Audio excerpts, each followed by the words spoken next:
नमस्कार दोस्तों, स्वागत है हमारे YouTube चैनल में। दोस्तों आज हम फर्स्ट और सेकंड शिफ्ट की बात करेंगे। 16 जनवरी 2016 की जो एनटीपीसी की एग्ज़ाम हुआ है उसमें कि हम बहुत ही इंपॉर्टेंट और जो ऑथेंटिक क्वेश्चन हुए हैं 100% ओरिजिनल के साथ और व्याख्या सहित हम उसके उत्तर बताएंगे। दोस्तों इस वीडियो को अगर आप पूरा देख लिए तो आने वाले शिफ्टों में आप बहुत ज़्यादा कर पाएंगे। उसके अगल बगल ही क्वेश्चन आ रहे हैं, उसके अगल बगल भी मैं क्वेश्चन लेकर चल रहा हूं दोस्तों। तो इसका लिंक अगर पीडीएफ डाउनलोड करना है तो नीचे मैंने दे दिया है, वहां से आप डाउनलोड कर सकते हैं। और वही चूका है जो इसे देखा नहीं दोस्तों। चलिए हम आपके आगे बढ़ते हैं पहले क्वेश्चन के ऊपर। दोस्तों ये प्रथम पाली का मैं लेते चलता हूँ 16 जनवरी 2020 का। तो ये हम देखते हैं प्रथम पाली में ये क्या पूछा गया है दोस्तों। तो यहाँ पर देख सकते हैं कि केवलादेव राष्ट्रीय उद्यान किस राज्य में अवस्थित है। दोस्तों ये राजस्थान में स्थित है।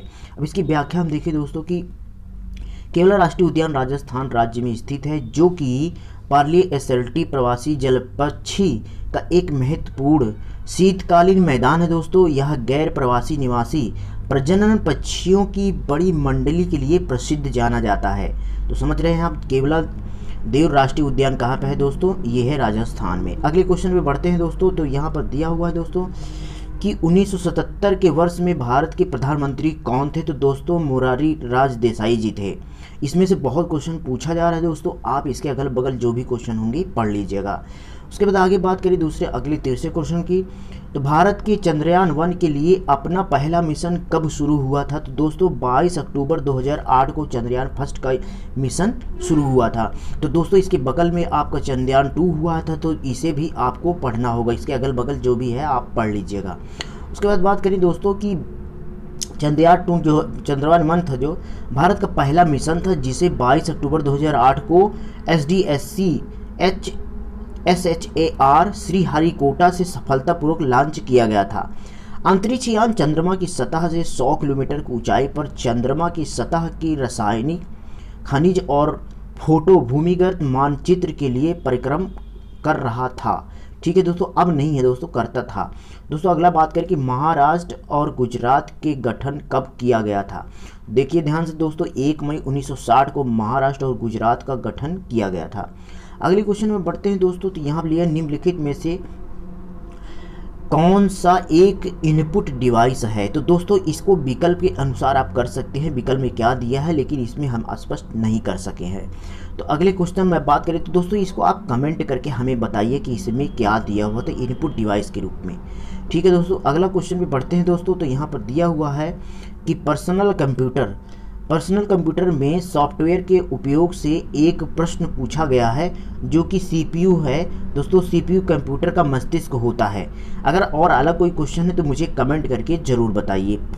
पहली पाली की बात करें दोस्तों, इंटरनेशनल कोर्ट ऑफ जस्टिस अंतर्राष्ट्रीय न्यायालय कहाँ पर स्थित है। दोस्तों द हेग स्विट्जरलैंड में है। ये बहुत ही इंपॉर्टेंट क्वेश्चन है, बहुत बार पूछा जाता है। तो चलिए इसको हम कुछ व्याख्या के रूप में देखते हैं दोस्तों कि अंतर्राष्ट्रीय न्यायालय, जिसे विश्व न्यायालय के रूप में भी जाना जाता है, संयुक्त राष्ट्र का मुख्य न्यायिक अंग है। समझ रहे हैं दोस्तों, यह जून 1945 में संयुक्त राष्ट्र के चार्टर द्वारा स्थापित किया गया था और अप्रैल 1946 में काम शुरू किया गया था। कोर्ट की सीट जो है हेग स्विट्जरलैंड के पीस पैलेस में स्थित है। किसमें? पीस पैलेस में हेग स्विट्जरलैंड में स्थित है दोस्तों। तो चलिए अगले बात हैं दोस्तों, मुस्लिम लीग ने किस कांग्रेस अधिवेशन में भाग लिया है। तो लखनऊ अधिवेशन 1916 की अधिवेशन में मुस्लिम लीग ने भाग लिया था। अगर कहे कि कब इसकी गठन किया गया था तो 1906 में मुस्लिम लीग की गठन किया गया था दोस्तों। चलिए बात करते हैं दोस्तों आगे कि सब विस्तार से देखें तो लखनऊ समझौता भारतीय राष्ट्रीय कांग्रेस मुस्लिम लीग के बीच दिसंबर 1916 में लखनऊ आयोजित दोनों पक्षों के एक संयुक्त सत्र में हुआ था। इस समझौते के माध्यम से दोनों पक्ष प्रांतीय विधानसभाओं में धार्मिक अल्पसंख्यकों को प्रतिनिधित्व करने की अनुमति देने पर सहमति हुई थी दोस्तों। तो चलिए आगे बढ़ते हैं अगले दोस्तों कि भारत में हरित क्रांति के जनक कौन है। ये बहुत इंपॉर्टेंट, इसके बगल में जितनी भी हरित क्रांति, श्वेत क्रांति, आप इसे ज़रूर पढ़ लीजिएगा। तो रूप में किसे कहा जाता है। तो MS स्वामीनाथन जी हैं दोस्तों। MS स्वामीनाथन है जो हरित क्रांति के जनक माने जाते हैं। तो चलिए आप बात करते हैं इलेक्ट्रॉन की खोज किसने की थी दोस्तों। ये J.J. थॉमसन थे दोस्तों। एटम परमाणु, इलेक्ट्रॉन, प्रोटॉन, जितने भी खोज है इसे आप पढ़ लीजिएगा। तो अगला बात करते हैं दोस्तों कि महात्मा गांधी दक्षिण अफ्रीका से कब लौटे थे। तो दोस्तों 9 जनवरी 1915 को वापस लौटे थे। तो दोस्तों इसको देखते हैं विस्तार में। तो दक्षिण अफ्रीका से 21 साल से अधिक रहने के बाद गांधी अपनी पत्नी कस्तूरबा के साथ 9 जनवरी 1915 को भारत लौटे थे। ठीक है दोस्तों, अगला बढ़ते हैं दोस्तों कि कॉपर टाइलिंग रॉड की खोज किसके पहले कौन किया गया था। दोस्तों इसमें दिया है कॉपर टाइलिंग रॉड की खोज करने वाला पहला व्यक्ति कौन था। तो बेंजामिन फ्रैंकलिन थे दोस्तों। कॉपर लाइटनिंग रोड, ये कॉपर लाइटनिंग रोड जिसे हम आप लोग बोलते हैं रॉड, बोलते नहीं, लंबा सा रॉड जो होता है घर में लगाते उजाला देता है, उसी कॉपर लाइटिंग रॉड जो होता है वो बेंजामिन फ्रैंकलिन ने खोजा है दोस्तों। अगला क्वेश्चन बढ़ते हैं दोस्तों कि भारत का पहला वाणिज्यिक रेडियो स्टेशन कब शुरू किया गया था। तो दोस्तों 1927 में शुरू किया गया था। भारत में पहला वाणिज्यिक रेडियो स्टेशन कब शुरू किया गया, तो 1927 में शुरू किया गया। उसके बाद बात करें दोस्तों कि निम्नलिखित में से कौन सा देश भारत के साथ अपनी भूमि सीमा समझौता नहीं करता। तो भारत 7 देश ऐसे हैं जो कि समझौता नहीं करता। चीन, पाकिस्तान, भूटान, म्यांमार, अफगानिस्तान, नेपाल और बांग्लादेश ऐसे हैं जिनके सीमा समझौता नहीं करता है। तो इसको विस्तार में देखते हैं दोस्तों। 7 अपनी सीमा समझौता की है। भारत में 15,160 किलोमीटर भूमि सीमा और लगभग 7,516 किलोमीटर की तट रेखा है। ठीक है दोस्तों, इसे याद रखिएगा। अगले क्वेश्चन बढ़ते हैं। तो गुजरात विजय के बाद मुगल सम्राट अकबर ने किस स्मारक को बनवाया था। गुजरात पे जब विजय पाया था तो उसके बाद स्मारक बनवाया था दोस्तों, तो बुलंद दरवाज़ा इसने बनवाया था। तो आप जानते हैं बुलंद दरवाज़ा कहाँ पे है दोस्तों, फतेहपुर सीकरी में स्थित है। तो चलिए अगला इसमें विस्तार से देखें दोस्तों कि बुलंद दरवाज़ा या जीत का द्वार। दोस्तों ये पूछा गया है सवाल, जीत का द्वार क्या होता है, इसे जरूर जानिएगा। बुलंद दरवाजे को दूसरे नाम का होता है विक्ट्री, विन ऑफ विक्ट्री। तो दोस्तों इसमें दिया गया है जीत ऑफ द्वार, इस दूसरा नाम इसका है।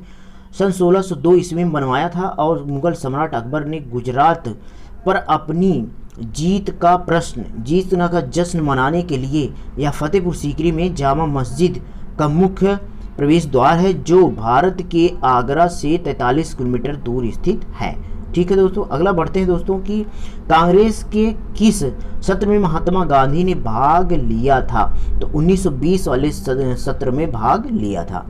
अपशिष्ट सामग्री से एक प्रश्न पूछा गया था दोस्तों, इसे आप कमेंट करके हमें बताइए अपशिष्ट सामग्री से क्या बताया गया था। ये ऑप्शन के अनुसार आप बता सकते हैं, इसे हमें कमेंट करके जवाब जरूर बताइए। 16 जनवरी प्रथम पाले वाले लड़के। ठीक है दोस्तों, अगला बढ़ते हैं कि टोक्यो ओलंपिक 2016 में गोल्डन मेडल किसने जीता था। तो दीपिका मलिक ने जीता था दोस्तों, दीपिका मलिक ने। ठीक है, तो 2016 में जितने भी अवार्ड मिले हैं, कांस्य पदक, रत्न पदक, वहाँ से आप इसको पढ़ लीजिएगा। अगला बात करें, इंकलाब जिंदाबाद के नारे को किसने लोकप्रिय बनाया है दोस्तों। तो भगत सिंह ने लोकप्रिय बनाया है। किसने, भगत सिंह ने। कृषि से एक प्रश्न पूछा गया था दोस्तों, तो उसे कमेंट करके हमें बताइए कृषि में क्या प्रश्न था उसे और क्या ऑप्शन थे। अगला बताएं दोस्तों कि एशिया का दूसरा सबसे बड़ा बांध कौन सा है। तो केरल है। क्या है दोस्तों, केरल में है, जो कि एशिया का दूसरा सबसे बड़ा बांध है, वह केरल में स्थित है, उसको बताइए हमें। अगला बात करें कि दिल्ली को भारत की राजधानी के रूप में कब घोषित किया गया था। दोस्तों घोषित किया गया था 1911 को। अगर कहा गया कि कब ट्रांसफ़र किया गया है, तो 1912 में ट्रांसफ़र किया गया, घोषित की गई थी 1911 में। अगर 1911 और 12 दोनों हैं तो आप जैसे कि आपको 11 मारना होगा, अगर 12 अकेले है तो 12 भी मार दे सकते हैं। इसे विस्तार में समझते हैं दोस्तों कि 12 दिसंबर 1911 को ऐतिहासिक दिल्ली दरबार में, तो दोस्तों जॉर्ज पंचम ब्रिटिश साम्राज्य के सम्राट ने भारत की राजधानी को कोलकाता से दिल्ली स्थानांतरित करने की घोषणा की। भारत की राजधानी के रूप में दिल्ली की घोषणा के बाद एक नए शहर के निर्माण का तैयारी राजसी धूमधाम और प्रदर्शन के साथ शुरू हुआ था। तो अगला बात करें दोस्तों कि ईज ऑफ डूइंग बिजनेस 2020 में भारतीय रैंक क्या थी, ईज ऑफ डूइंग बिजनेस में भारत की रैंक क्या थी दोस्तों, तो 63वीं रैंक थी ईज ऑफ डूइंग भारत के 20वें रैंक में। तो ठीक है दोस्तों, इसमें खुशहाली रैंक वगैरह आप पढ़ लीजिएगा दोस्तों, ये बहुत इंपॉर्टेंट है, जितनी भी रैंक भारत की है वो सब आप पढ़ लीजिएगा। उत्तराखंड के लोक नृत्य से जुड़ा एक सवाल भी आया था, उसे आप हमें बताइए, उत्तराखंड का लोक नृत्य क्या है, उसे कमेंट करके हमें बताइए। अगला बात करें दोस्तों कि जनगण मन जो था 2011 के अनुसार भारत के किस राज्य को घनत्व दर सबसे अधिक है। जो जनगणना 2011 में हुई थी तो उसमें जो घनत्व ज़्यादा है, राज्य की जो घनत्व जनसंख्या के अनुसार, वो कौन है दोस्तों, तो सबसे ज़्यादा है अरुणाचल प्रदेश में, सबसे कम है दोस्तों। घनत्व दर सबसे कम किस में है दोस्तों, तो घनत्व दर सबसे ज़्यादा अरुणाचल प्रदेश में है। अगला बात करें इसको विस्तार में, तो दिल्ली के राष्ट्रीय राजधानी क्षेत्र का क्षेत्रफल भारत के राज्य में जनसंख्या घनत्व 2011 के उच्चतम 11,297 प्रति वर्ग किलोमीटर के आंकड़े के बीच है। अरुणाचल प्रदेश राज्य में जनसंख्या घनत्व का न्यूनतम रिकॉर्ड 17 प्रति व्यक्ति प्रति किलोमीटर है, जबकि दिल्ली में कितना है दोस्तों, 11,297 है, और अरुणाचल प्रदेश में 11 व्यक्ति प्रति किलोमीटर है। तो इसका मतलब सबसे कम घनत्व कहाँ पे, अरुणाचल प्रदेश में है, और सबसे मैक्सिमम बात करें तो दिल्ली में है। ठीक है दोस्तों, अगला क्वेश्चन पे बढ़े दोस्तों कि यूएनओ संयुक्त राष्ट्र संगठन की स्थापना कब की गई थी दोस्तों, तो 24 अक्टूबर 1945 को की गई थी दोस्तों, ये बात याद रखिएगा, बहुत इंपॉर्टेंट क्वेश्चन है। तो दोस्तों ये थे हमारे प्रथम पाली के। अब द्वितीय पाली की हम बात कर लेते हैं। द्वितीय पाली में क्वेश्चन जो पूछे गए बहुत इंपॉर्टेंट आए थे दोस्तों। वह कौन सी फिल्म है जो ऑस्कर अवार्ड के लिए नामित नहीं हुई थी, तो दोस्तों इसमें देख लीजिएगा, बहुत इंपॉर्टेंट है। इसमें कर्मा आपका सही हो जाएगा, सलाम बॉम्बे, मदर इंडिया और लगान, ये तीनों नामित हुई थी, लेकिन कर्मा थी जो मूवी वो नामित नहीं हुई थी। ठीक है दोस्तों, तो कर्मा सही होगा। उसके बाद बात करें कि why I am a Hindu पुस्तक किसने लिखी थी, दोस्तों इसमें शशि थरूर जी ने लिखा था। ठीक है दोस्तों, आंसर क्या हो जाएगा, शशि थरूर। तो पुस्तक से एक आता है, जरूर आप उसे पढ़ लीजिएगा दोस्तों। अगला बात करें दोस्तों कि कौन सा बैंक 1777 में अस्तित्व में आया था, तो दोस्तों सबसे पुराना बैंक है बैंक ऑफ हिंदुस्तान, तो ये ऑप्शन क्या हो जाएगा, बैंक ऑफ हिंदुस्तान। तो जितने पुराने बैंक हैं और जितने भी आपके पुराने बैंक उसे आप डिटेल में पढ़ लीजिएगा। अगला बात करें दोस्तों कि भारतीय रुपया का नया प्रतीक कब से आया था, तो दोस्तों 2010 में ये वाला रुपया वाला जो चिन्ह है, ये भारतीय जो रुपया चिन्ह आया था 2010 में। इसे डॉक्टर उदय कुमार ने बम्बई IIT से इन्होंने किया है, IIT से उदय कुमार जी ने इसका जो है डिज़ाइन किया है। और ये कौन कौन से बना है, ए है हिंदी का और आर है अंग्रेजी का, ये दोनों मिला करके बनाया गया है। तो अगला बात करें दोस्तों कि जुनू जनजाति किस राज्य में, किस देश में पाई जाती है, दोस्तों तो ये अपने यहाँ दक्षिण अफ्रीका में पाई जाती है और किसी राज्य में, देश में नहीं पाई जाती है। उसके बाद अगला बात करें दोस्तों कि यूनिसेफ की ब्रांड एम्बेसडर 2018 में कौन थी, तो दोस्तों इसमें प्रियंका चोपड़ा आपका सही हो जाएगा ऑप्शन। फिर अगला बात करें 2008 में इसरो के अध्यक्ष कौन थे, तो दोस्तों जी माधवन नायर जी थे। ठीक है दोस्तों, 2008 में इसरो के अध्यक्ष कौन थे, तो जी माधवन नायर थे। तो इसलिए ये क्यों आया दोस्तों, ये चंद्रयान 2 का जो मिशन चालू हुआ था तो इन्हीं के टाइम में हुआ था, इसीलिए ये चंद्रयान 2, चंद्रयान 2 के बारे में और चंद्रयान 1 के बारे में पढ़ लीजिएगा। अगला बात करें दोस्तों सबसे स्वच्छ शहर कौन सा है, तो इंदौर है दोस्तों। ये आप जानते हैं कि ये तीसरी बार चुना गया है, ये मध्य प्रदेश के इंदौर है दोस्तों। आगे बात करें गांधी जी ने असहयोग आंदोलन क्यों शुरू किया था, तो दोस्तों इसमें जलियांवाला हत्याकांड और रोलेक्ट एक्ट दोनों का है, इसमें देख लीजिएगा कौन आपका सही उत्तर आएगा। उसके बाद बात करें दोस्तों कांग्रेस के पहले अध्यक्ष कौन थे, तो दोस्तों बेमेश चंद्र बनर्जी जी थे पहले अध्यक्ष। तो अगला बात करें दोस्तों कि वाई आई एम हिंदू पुस्तक किसने लिखी, तो दोबारा आ गया दोस्तों, ये शशि थरूर जी ने लिखी है। अगला बात करें दोस्तों कि 31 अक्टूबर 2020 तक संयुक्त राष्ट्र के कितने सदस्य हैं, तो दोस्तों 1993 हैं। ठीक है दोस्तों, 1993 हैं। अगला बात करें TCP IP का फुल फॉर्म क्या होगा, तो दोस्तों ट्रांसमिशन कंट्रोल प्रोटोकॉल होता है या इंटरनेट प्रोटोकॉल होता है। तो फुल फॉर्म से आप 1-2 क्वेश्चन पा जाएंगे दोस्तों, तो इसे से आप पढ़ लीजिएगा। उसके बाद गवर्नर के लिए कौन सा डोमेन नेम होता है दोस्तों, तो .gov होता है। गवर्नमेंट ऑफिशियल जो वेबसाइट बनती है दोस्तों उस पर .gov होता है गवर्नमेंट के लिए। उसके बाद बात करें दोस्तों कि राष्ट्रीय ग्रामीण स्वास्थ्य जो योजना हुई थी, योजना कब शुरू की गई थी, तो ये बहुत इंपॉर्टेंट है दोस्तों। 12 अप्रैल 2005 को राष्ट्रीय ग्रामीण स्वास्थ्य योजना शुरू की गई थी। अगला बात करें कि गुरु रामदास अंतर्राष्ट्रीय हवाई अड्डा कहाँ पर स्थित है दोस्तों, ये अमृतसर में है। ठीक है दोस्तों, पंजाब अमृतसर में है। किडनी के काम न करने पर कौन सा इलाज करवाया जाता है, तो दोस्तों हीमोडायलिसिस का इलाज कराया जाता है।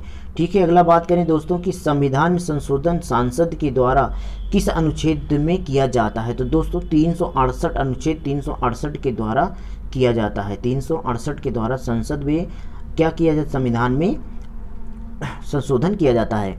अंग्रेजों के द्वारा भारतीय कुलीन सबसे पहले कब ट्रेन चलाई गई थी, तो दोस्तों भारत में जो पहली ट्रेन चलाई गई थी जो 1853 को चलाई गई। 16 अप्रैल 1853 में मुंबई से ठाणे के बीच में 34 किलोमीटर चलाई गई थी दोस्तों। ठीक है, और किसके कार्यकाल में, तो डलहौजी के कार्यकाल में जो है ये 1853 में 34 किलोमीटर मुंबई से ठाणे के बीच चलाई गई थी।